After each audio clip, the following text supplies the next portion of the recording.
Alright, this is Tom again. I'm showing you here an example of our 292 billet roller camshaft. And you can tell it's a 292 because it has the flats cut into it for the rod clearance. The rod actually travels in the block and it comes in a perfect timing and it clears the block and the camshaft right here as it comes by. So our billet cams are different than others you'll find out there. See the diameter of it right here? This is called the base circle area of the blank. This is the base circle of the lobe. This is the base circle of our cam. We make them thick right here on purpose. We do that so that we have a stronger blank. These camshafts are so long they're like a skinny noodle when they're in the block.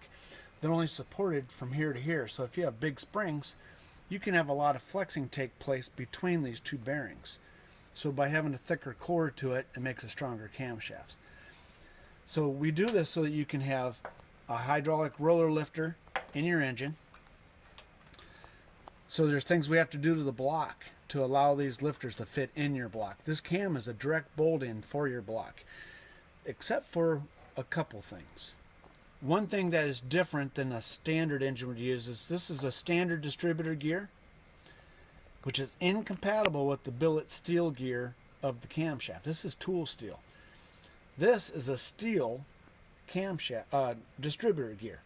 So one way we can tell them apart is if you can see right here in the video, this is a file, and I can come over here and I've notched this, and I can actually cut that gear with this file. It's soft. It's made of cast iron. This is billet steel. See that shiny spot? I don't know if you can see it in the video or not, but it's right there. This file simply glides over. It will not even cut this gear. It's that hard. So this gear is very compatible with this camshaft. Or you could use a bronze gear. Bronze gears don't last very long. This will last the life of the camshaft. So I can get these cams cut in any lift or duration that you want. And just to give you a little show and tell of the difference between a flat tap and a roller cam. First of all is with the rollers you don't have flat cam lobes anymore, as you would have with a flat tappet cam, where there's something that takes place and the lifter doesn't wear properly with the lobe and it cuts it. These glide over their ball bearings, so it's less friction. It's a bearing, so it rolls. This is modern technology. Second of all, we have a lift and we have a duration, and there's only so much time that the lobe can have at the top because of your duration. Well, because of the faster ramps with the rollers, your lobes can be broader at high lift. So it gives you more time for the valve to be at maximum lift while it's in operation. This gives you more torque, more power. So that's another thing that roller cams can do for you. And you can see the lobe on this particular cam. This is not a big cam. This is called our stage 1 cam, and you can see the lobe right there. It doesn't have a big flat spot at the top because it is a low duration cam. If I had a bigger duration cam, you would see this to be much broader. Okay, that's it for right now. Hi there, this is 12 Volt Tom. I'm going to be demonstrating. These are roller lifters with a tie bar. This is a Chevrolet 292 inline 6 engine. It's turned upside down for us to do a little machine work, so these roller lifters will fit in the block. The way it is right now, this is a standoff that's used for your side cover to bolt into your engine. Okay, so if I try to put the roller lifters in right now, that tie bar hits. It's a collision. They hit with each other and you can't get the lifters to go in the block. So what we have to do is we have to machine this down in height so that this bar clears, and then you can put a washer on top of it and get your side cover to still bolt back onto the engine. So we have to machine that down. I have a special tool we've made for this. So this tool, of course the Milwaukee, but this tool is carbide tipped. It's got a center on it. It's made to follow the bolt hole, not damage the threads. Carbide tipped. You can run it in your drill, and it allows you to machine your block then for these roller lifters to fit in. So the way we do it is you'll go in and you'll measure each one of these, and we actually go in and measure the bottoms of the holes. So we'll just use a caliper like this. It has a smaller tip on it, and we'll go in and measure this hole this way. So I'm sticking it down in the hole, and in this case we're getting 650 thousandths of an inch. Okay? This is one that I've already machined, and this is so the tie bar clears. This one clears, and if I come into this one, the tie bar clears. It measures 430 thousandths, 33 thousandths of an inch. The tie bar will clear that. We will go in and chamfer this hole just a little bit. When we go to put side covers back on, we'll actually use a set screw, real long set screw, and lock it into the block so it becomes a stud to put your side covers on. So this hole needs to be machined down from where it's at, which I'll measure again. It's at 653 thousandths, and we need to take it down basically 200 thousandths of an inch using this tool. So I'm going to give you a short example of this tool in operation. So it just goes right in. You want to make sure that you take the bit and don't have it hanging down, don't have it hanging up or left or right. You can center it real easy. It sits. And then just spin it at normal low speed operation. I have this in low gear. You can see the metal filings coming off. Push the engine stance on the roll. So I'll come in here and I'll do this. And machine it down. I don't have to push real hard. It cuts real nice and clean.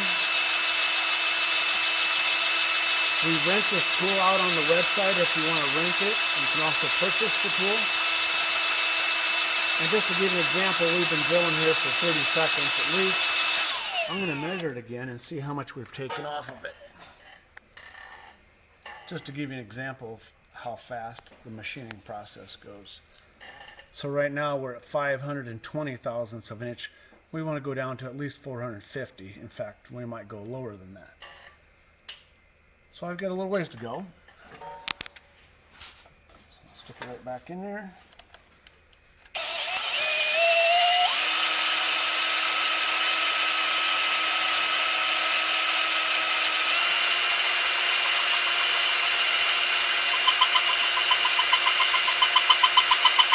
Sounds like the pilot might be hitting the bottom of the hole. Possibly. Come in here and measure that. I'm at 507 thousandths of an inch. Let me see if I can go any farther. I might have to sink this pilot down into the tool further. Doesn't look like it's hitting too hard though.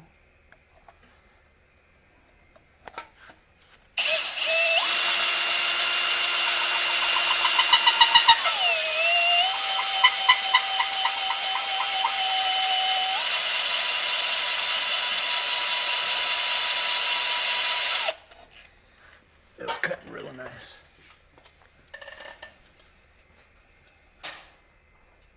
I'm at 470 thousandths of an inch.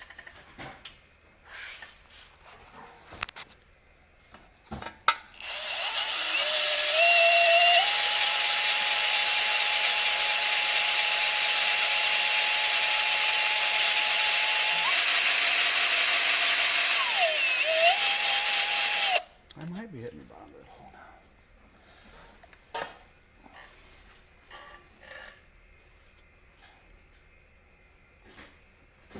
I'm at 443 right now. So I'm going to try to get those lifters in. We'll see how it goes. They feel a little tight most of the time.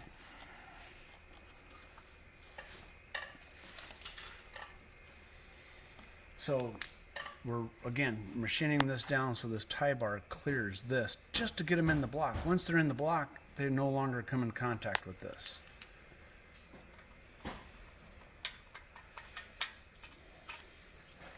So you can see there the clearance of this to the tie bar. Once it gets in the block, you've installed them in the engine.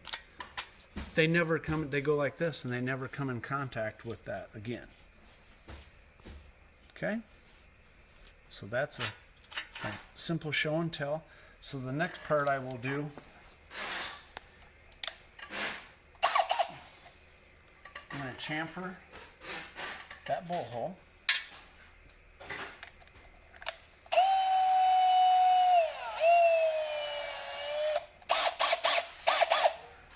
Just lightly. Just a little burr there to get rid of. See that little teeny chamfer we just put on it. In fact, see how I'm catching with my fingernail? I'm going to take a little bit more out of it. There. So the chamfer has created a completely flat spot there. You can see on this one, it's got an edge to it. We'll come over.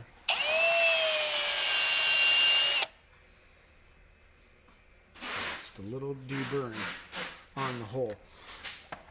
And we do that so that when you put a washer on here next as a stand, put that space back into it, and you can silicone it on there, and it creates that flat stand that you had. You just create it back in there with the washer, glued in with silicone.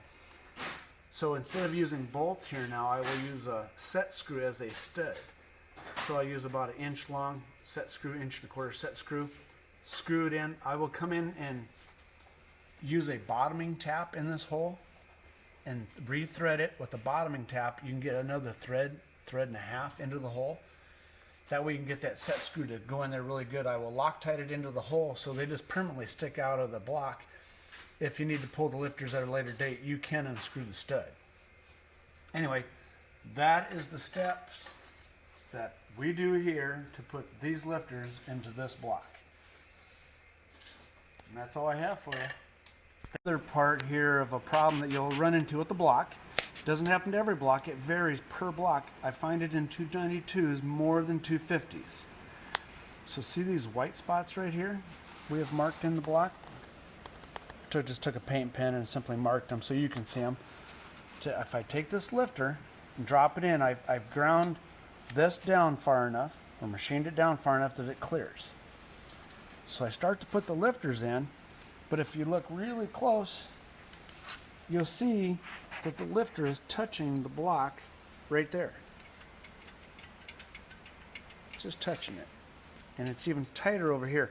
And what's doing is the lifter is actually coming in cocked. So what we need to do is we'll take a grinder.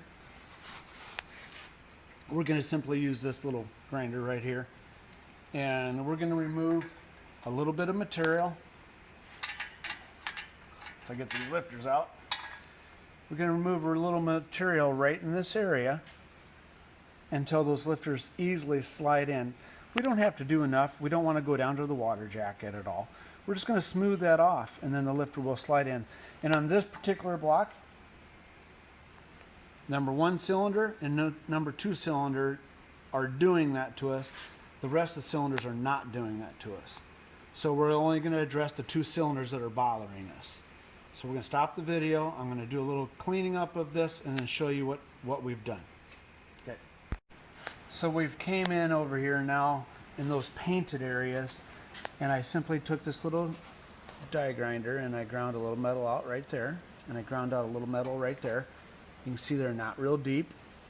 It's not like I went into the water jacket, just smoothed them a little bit. I've cleaned out the lifter holes so there's no dirt, dust inside of them. This block will need to be cleaned when we're all done, but just telling you, those are deburred and there's no dirt inside of them. So a little bit of lube, and so I'm going to drop these in their holes, and you can see they go right in. So you can see they go real close to the block when they come in and out. You can see that one right there. So that's why we had to take a little bit of metal out, so it'd clear that block. And you can see over here but once they're in, they're happy and dandy in there, and this is what they're going to look like when they're running way down in this area. But just to show you again, you can see there's an air gap right there, and as I come out, It gets tighter and tighter until it wants to touch. So you have to take out a little bit of metal. Don't be surprised. I'm warning you. But that's what you have to do. Not on every cylinder. You'll find out which cylinders it is. That's it. Thank you.